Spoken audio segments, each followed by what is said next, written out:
Hi, Holly. Hello. Welcome, the final of 26 fighters. You're going to take us home today. This is obviously a huge fight. You've been no stranger to moments like this. Just when you got Kayla Harrison's name on this card, what was your first reactions? I didn't. Microphone. Thanks. It's a long day for me too. I didn't know who they were going to have me fighting. We had been calling, and just seeing who there was because it had been a while, and I was wanting to get back in there. And I saw a lot of people getting scheduled. A lot of the girls were already having fights coming up, and I was thinking, who else is there?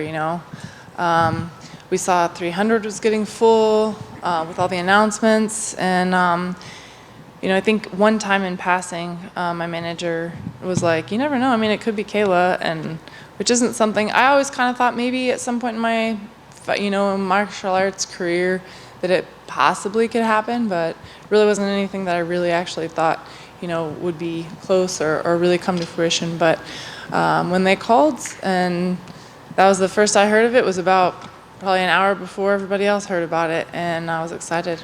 Why did you decide to bring Cris Cyborg in for this camp? How did you find that beneficial, given that they kind of have different stances and different styles? Yeah. Having another girl that's strong and my size and competed at the top level is always going to be a good training partner.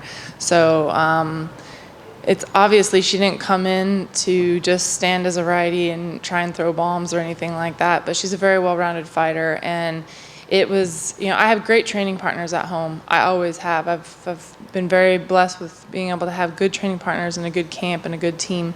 But to have another female that's my size and of a strong physique and give me that feel was great. I have nothing but positive things to say about training with her. And okay, let's get this one out of the way now. Ronda Rousey has released this book, and she's made a lot of revelation. She said she was concussed when she fought you, had many concussions before. She should be known as the greatest fighter ever, et cetera, et cetera. What's just your reaction when you hear this? Do you feel like she's trying to take away from your win all these years later? Do you think this is accurate? Just give us your thoughts.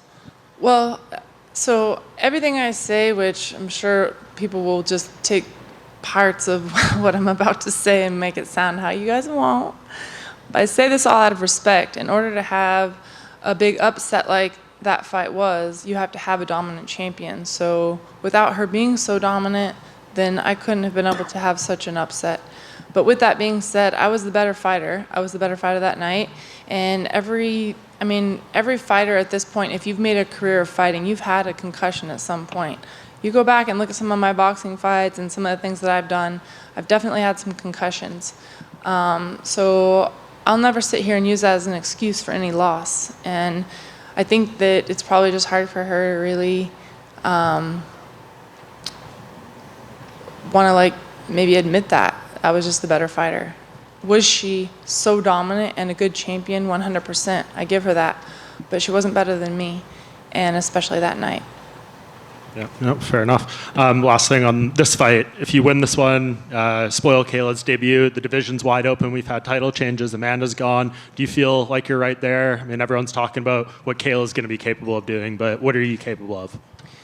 I'm capable of holding that belt again, and no matter who is there, even if Amanda was still fighting, I would want to get that rematch as well. So no matter who has the belt, I know that I'm still capable, strong enough, healthy enough, to be able to hold that title again. So that's my goal. Actually, sorry, one more.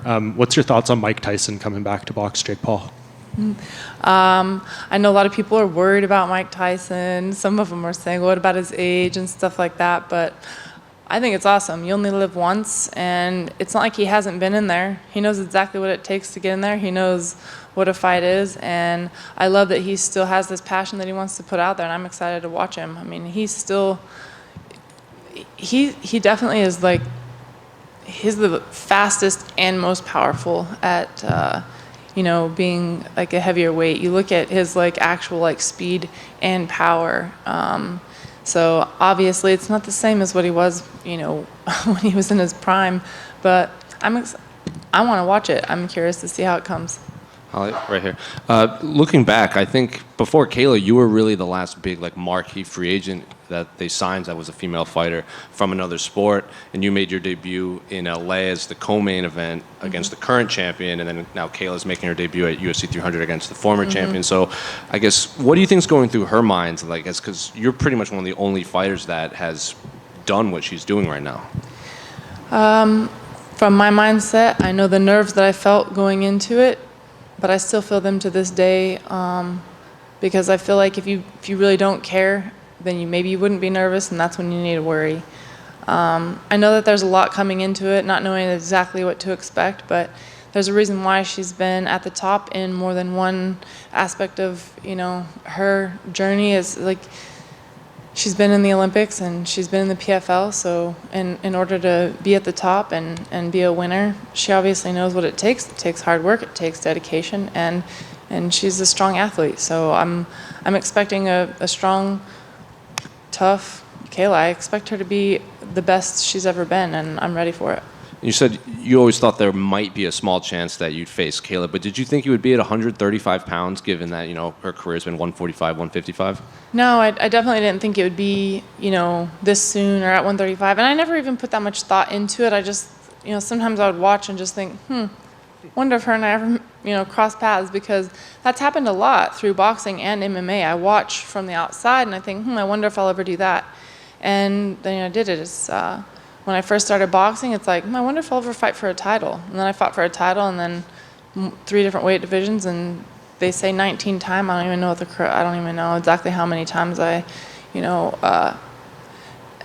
defended and fought for belts, and that was crazy to me to think that. And then I said I wanted to be a champion in also MMA, and I was the first female to ever do it, and the only, actually. I still think I still stand as the only one to do it.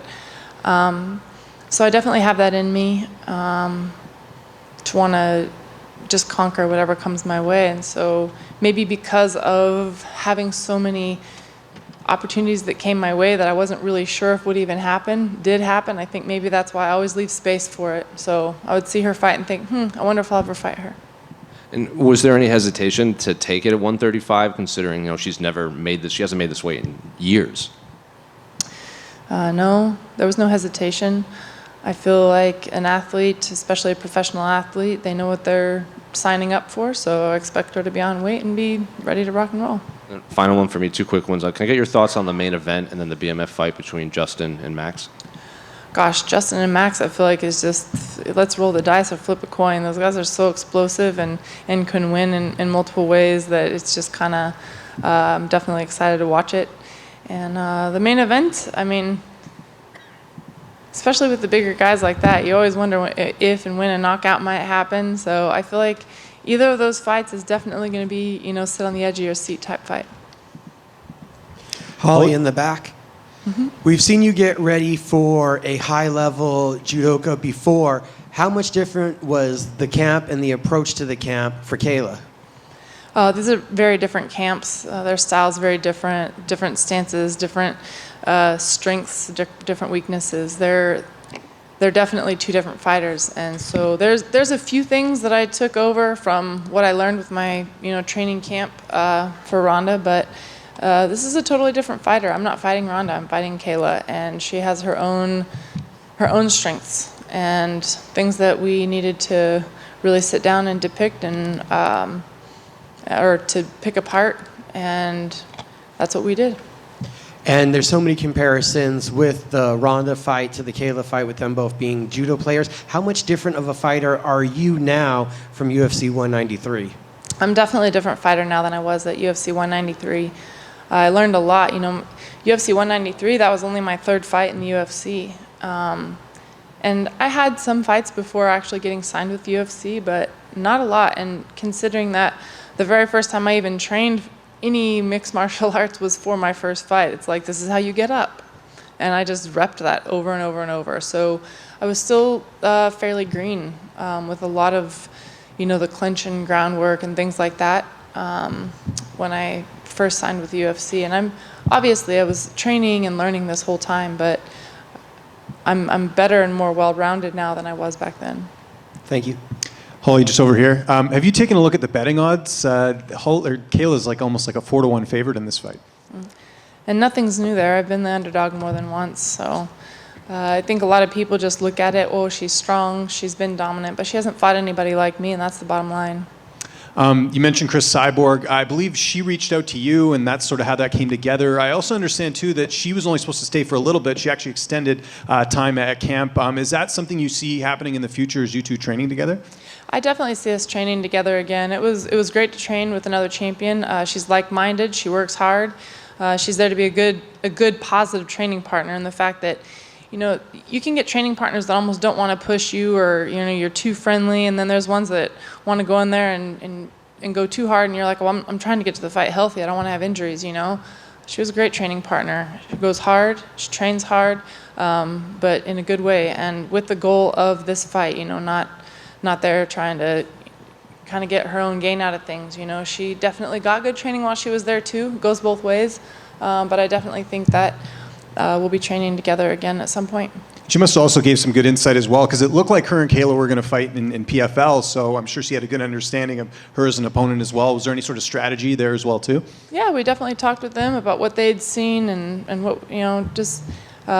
I have a whole team. I've got great teammates that have always been there. I've been with the same team my whole life, and obviously people have come and gone as far as teammates, but some have been there pretty much the whole time. And it was nice to have Cris there and just be, there with, as well as, training with my other training partners that I have, but also just kind of coming together and kind of just talking about the fight, because she had been, preparing for this and had already done a lot of, kind of scouting on their own.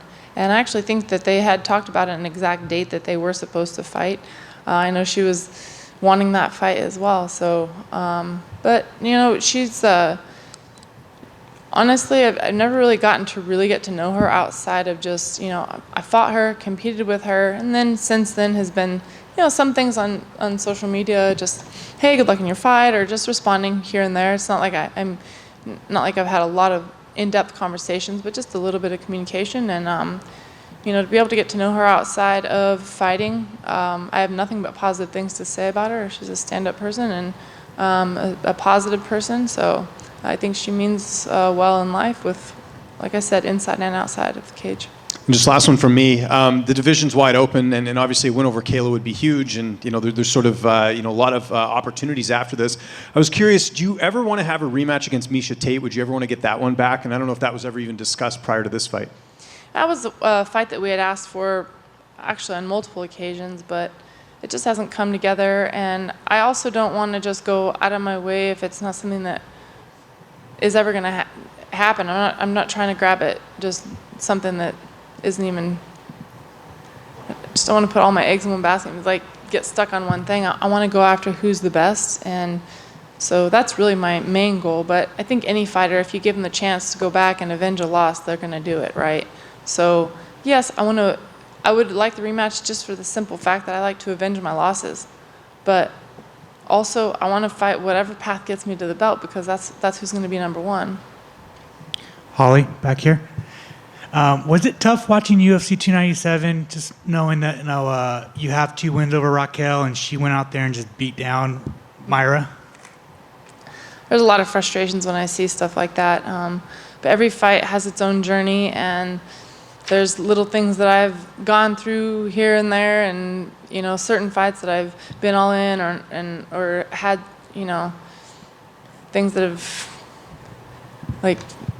kind of had setbacks with, and so it's frustrating to watch, but it's always on me. I don't ever look back and make excuses. If I've ever had something that wasn't successful, it's my own fault for not preparing, for not performing.